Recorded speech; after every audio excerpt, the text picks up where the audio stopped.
Olá, querida amiga e querido amigo, nos encontramos mais uma vez agora para estudarmos a fundo alguns textos que parecem indicar algo diferente daquilo que cremos acerca do verdadeiro estado dos mortos.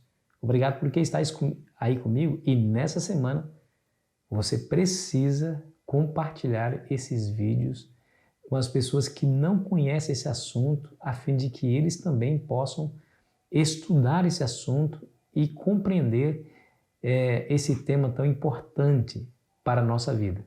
Então vou pedir para que você compartilhe ainda mais, compartilhe com todas as pessoas que você conhecer, tá bom?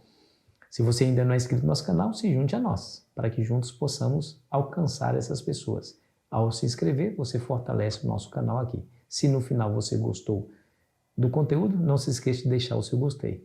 E, de repente, você escreva aqui no chat as suas próprias impressões, o que você acha do assunto que aqui estudamos, tá bom? Vamos juntos.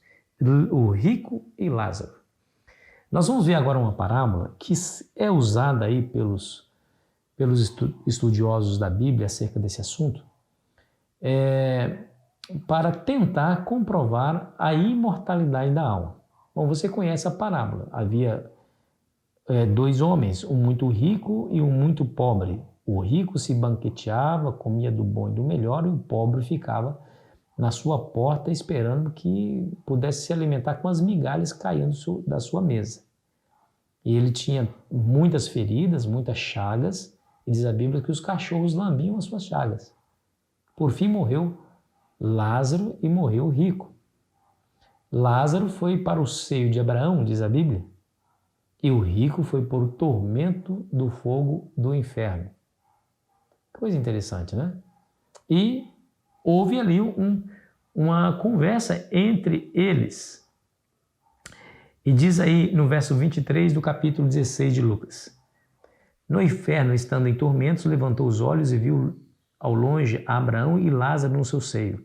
Então, clamando, disse: Pai Abraão, tem misericórdia de mim e manda a Lázaro que molhe em água a ponta do dedo e me refresque a língua, porque estou em tormentos nessa chama. Abraão disse: não é possível, há um grande abismo entre nós que não dá para passar daqui para lá. E relembrou, jogando aí em rosto, lançando em rosto desse rico, que ele, quando esteve na terra, gozou de tudo que havia de bom, tudo que o dinheiro podia comprar porque era rico, e no entanto Lázaro, os males, os sofrimentos oriundos de uma vida de uma pessoa pobre e sem recursos. Agora ele diz: Lázaro tem a sua recompensa, que é a salvação, e você o fogo do inferno. E aí ele, em desespero, lembrou da sua família, que ele tinha mais cinco irmãos, e ele faz um pedido, verso 27. Então replicou: Pai, eu te imploro que o mandes à minha casa paterna, porque tenho 5 irmãos, para que lhes dê testemunho, a fim de não virem também para este lugar de tormento. E respondeu Abraão: Eles têm a Moisés e os profetas, ouçam-no. Interessante, não é? Abraão aqui está recorrendo às Escrituras para incentivar a todas as pessoas a estudá-la a fim de não ir para aquele local de tormento. E o verso 31, Abraão respondeu, escute. Abraão, porém, lhe respondeu: Se não ouvem a Moisés e aos profetas, tampouco se deixarão persuadir, ainda que ressuscite alguém dentre os mortos. E aí, o que você acha dessa parábola? Bom, alguns a interpretam de maneira literal. De fato, existe um inferno a queimar e as pessoas que para ali irão estarão em pleno tormento, dia após dia, sofrendo dores inimagináveis. Bom, se nós cremos que essa parábola é literal, nós vamos ter problemas com a própria Bíblia em relação ao estado dos mortos. Primeiro, nós íamos ver algumas contradições. Primeiro, era que o céu, nessa parábola, e o inferno estão tão próximos, mas tão próximos, que tanto os que estão no céu como não estão no inferno podem se ver e dialogar. Coisa interessante, né? Podem se ver e dialogar. Então, enquanto os salvos estão felizes no céu, olharão para o sofrimento dos que estão em tormento e eles se veem e se comunicam. Isso não faz sentido nenhum. Não pode fazer sentido. Segundo, nós vimos também que isso contradiz o verdadeiro relato da Bíblia que diz que os mortos não sabem coisa alguma e perecem todas as coisas. Né? Estão em repouso, esperando a ressurreição. Tanto os justos como os injustos. Nós já vimos isso durante toda esse trimestre. Uma outra realidade que nós não podemos deixar de desconsiderar é que alegria e felicidade haveria no céu para os salvos quando eles poderiam ou podem ver os seus entes queridos que porventura não foram salvos queimando e sofrendo dores atrozes no inferno. Imagina uma mãe cujo filho não foi para o céu. Aí lá do céu ela olha para o inferno e vê o filho em agonia interminável naquelas chamas ardentes. Não parece estranho para você? E como que a Bíblia poderia ser cumprida, ou a promessa bíblica poderia ser cumprida, que diz lá que quando nós estivermos na Nova Jerusalém não haveria mais dor, não haveria mais choro, não haveria mais tristeza? Como que isso pode cumprir se aqueles que estão no céu podem ver os seus entes queridos que não se salvaram ali? Interessante, né? Aí diz aí, uma outra coisa que é importante, é que o rico clamou para Abraão: Pai, peça para que Lázaro molhe a ponta do dedo e toque na minha língua. Então a alma desincorporada tinha língua, tinha dedo e até sentia sede, né? Porque ele estava com sede.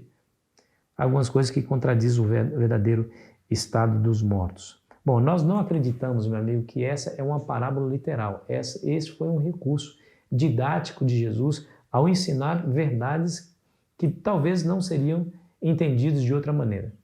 Havia uma história, porque a Palestina, nos tempos de Cristo, foi profundamente afetada pela cultura grega. Tanto é que o Novo Testamento foi todo ele traduzido, ou foi todo ele escrito, melhor dizendo, em grego. Então, o processo de helenização, que é a cultura grega tomando lugar numa cultura diferente, estava acontecendo no tempo de Cristo. Então, as próprias concepções dos gregos acerca desse assunto influenciou profundamente o pensamento judaico. George Led diz o seguinte, que é um teólogo evangélico. Escuta o que ele diz aqui, ó. Essa história provavelmente tem sido uma parábola que fez uso do pensamento judaico corrente e não teve intenção de ensinar nada sobre o estado dos mortos. Uma outra coisa que contradiz o próprio testemunho bíblico. Lázaro era pobre e cheio de chagas, morreu e foi para o céu. Isso quer dizer que o status de um indivíduo pode determinar a sua salvação e a sua perdição se nós interpretarmos a parábola como sendo literal. Então quer dizer que todos os pobres que sofrem serão salvos e que os ricos que desprezam os pobres serão salvos. Isso não faz sentido nenhum para o ensino claro das Escrituras que dizem que nós somos salvos única e exclusivamente pela graça do Senhor Jesus. Ele mesmo diz: eu sou o caminho, a verdade e a vida, ninguém vem ao Pai senão por mim.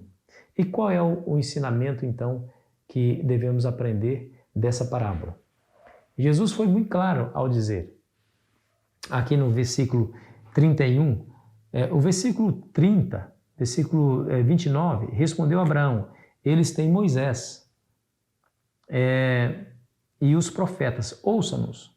Quando o rico pediu: peça para Lázaro avisar os meus irmãos para que eles também não venham para cá. Eles têm os profetas, têm Moisés, ouça-nos. Ou seja, voltem os olhos para as Escrituras, estude as Escrituras. Porque senão, aí o verso 31 diz, se não ouvem a Moisés e os profetas, tampouco se deixarão persuadir, ainda que ressuscite alguém dentre os mortos. Bom, está aqui a realidade do que Jesus queria ensinar. Jesus queria ensinar aqueles homens sobre a importância de estudar as Escrituras para evitar a perdição eterna e encontrar o caminho que leva à salvação. É isso. Jesus queria ensinar com essa parábola, que é simbólica, que é metafórica, essa grande realidade. Não que pretendeu de maneira nenhuma ensinar o verdadeiro estado dos mortos. Não era essa a intenção. Isso é bem claro, porque senão nós colocaríamos a própria Bíblia em contradição e ela não se contradiz. Amigo, amiga, vamos nos concentrar agora no ensino de Cristo? Eu pergunto, como que você está encarando o estudo das Escrituras? Me diga. Você tem tomado tempo para estudar? Claro, se você está aqui comigo ouvindo esse vídeo, é porque você tem muito interesse de compreender certos assuntos das Escrituras e está tomando tempo para estudar. Parabéns. Mas se nós ignorarmos o estudo da Bíblia, nós estaremos à mercê de qualquer ensinamento que as pessoas têm por aí e podemos ser enganados facilmente. Ao estudar as Escrituras, nós teremos condições de herdar a vida eterna, porque o próprio Jesus foi quem disse: examinais as Sagradas Escrituras, porque cuideis ter nelas a vida eterna e são elas mesmas que testificam de mim. Que o estudo da palavra seja uma realidade para você e para sua família todos os dias. Assim você estará seguro e caminhando no caminho que leva certamente para o céu. Vamos orar?